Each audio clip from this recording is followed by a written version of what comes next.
Hi, this is Blair, and I'm speaking with Howard Brown of Stewart, and I know you and your wife obviously work together, and you founded the company. How did you meet? We met in 1993 when I moved to Philadelphia to be the art director for Urban Outfitters and Anthropology.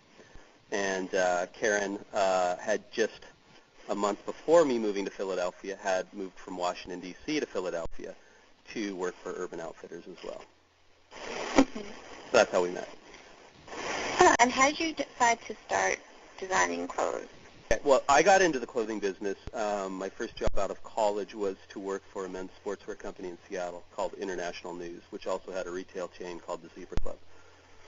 I went to work as a graphic designer, and I had studied textile design in college. And I went to work for International News as a graphic designer, but got to work on the clothing as well. Karen, on the other hand, actually got her degree in painting, and she had always made her own clothes through high school and college, primarily stuff she bought at a thrift store, and then she would sort of retrofit it and add her own embellishments to it. And then when she went to work for Urban Outfitters, she went to work as an assistant designer in the design department and learned how to sort of technically design from there, and then just sort of climbed the ranks through the years. But neither one of us are trained designers, trained clothing designers. She's a painter. She's a painter, and I'm a graphic designer. Oh, and I know you have two children, like you said. Have you ever thought of doing a children's line? Oh, we are going to do a children's line. Are you kidding me? It's like my wife is just drooling to get that out there. We've done some pieces for kids. Like we actually had a kids cashmere collection a couple of years ago. Wow. And then we do some one-of-a-kind pieces that have been in a fair amount of magazines, but we've never been able to really, ramp up the scale of it, just because we just so had our hands full. And one of the things we learned about when we did kids cashmere is like there wasn't a huge market for $300, hand crocheted cardigan, cashmere cardigans for 6-month-old toddlers. There just wasn't. You know what I mean? But we got some great pieces out of it. And how did you come up with the tagline, Organic Pioneers? That's a really good question, and believe it or not, you're the first person who's ever asked. Okay, well, when we first got into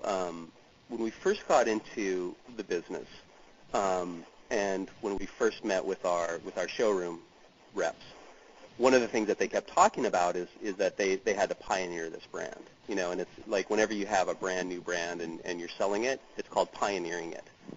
And what was especially challenging for us at that time was that we were an organic brand in fashion, targeting, high-end specialty boutiques, and there was nothing. So it kind of made, like the organic pioneer thing kind of made sense then, but really designed, I think it was maybe in our third season, a collection where the theme was organic pioneers. And it also sort of, and it just really fit, because there's like sort of this like kind of what we call this prairie girl influence that was in the collection at the time. And my family in Montana, which we identify very closely with, are a bunch of European homesteaders. And so the idea of homesteading and pioneering where I come from is like, it's like second nature. And at that time in the development of our business, when nobody else was doing it, I mean, we lived it and we felt it and we breathed the pioneer thing. Like when I would talk to the press, the first question would be, what is organic cotton? What does sustainability mean? It's just like everywhere you turned, you were really the one that was like sort of defining this whole thing for everybody else. So the whole organic pioneers thing just worked. We felt like it really embodied what we were doing. Now, the thing about it is we're not saying we invented the movement, and that's a pioneer isn't an inventor.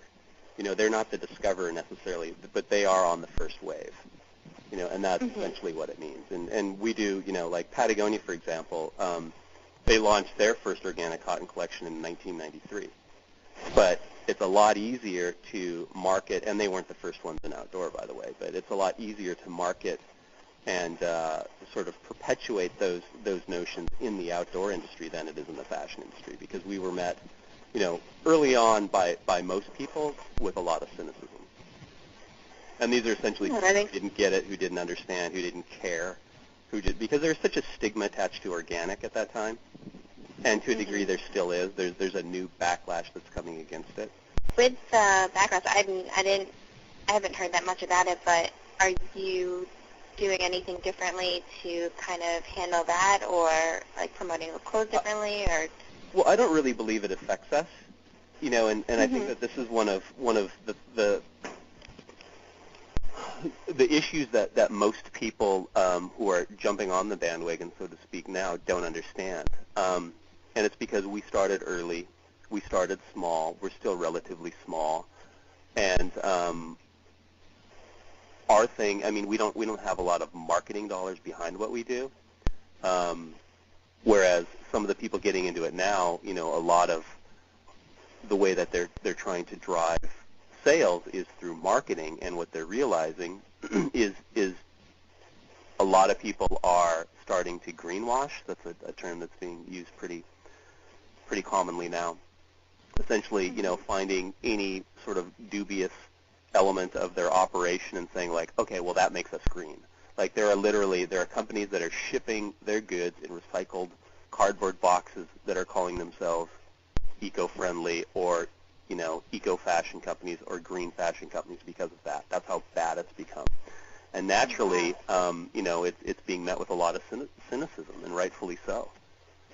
But I think that what our customers realize, and even if they're just starting to learn about us, is that, if they come to our website or if they do their research, we've been doing it for a really long time, and we also don't fall prey to a lot of the sort of marketing greenwashing pitfalls that other brands are falling to, because we just simply don't go there. Well, thank you so much for speaking with me.